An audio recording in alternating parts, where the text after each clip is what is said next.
This is the helmet of thorns. Yes. So I had heard, I remember reading or hearing at some point that actually it's like 3D, or not just 3D, but it's, it goes around the whole head. The whole head. And is really like a helmet. Like a cap, a helmet. And so what do we see the correspondence with? These are 3-inch Bethlehem thorns. When they dry, they're as sharp as nails. I'm going to say to you what I said to my triplet boys. Here, try to prick your finger on the end of one. Right. You can see. I just did.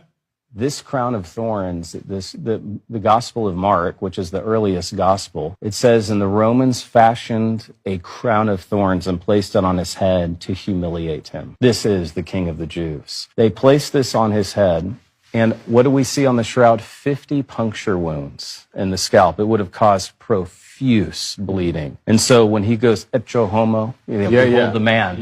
You can imagine, crown of thorns, blood-stained. The scene would have been incomprehensible. It also just occurs to me, looking at this, for people who will find it unfamiliar, that's not what the crown of thorns looks like. This is what an actual crown looks like. Exactly. Actual crowns are not headbands. Right. If you've ever seen like the crown of St. Stephen, yes, or whatever, a crown in the UK, they look like this. Yes.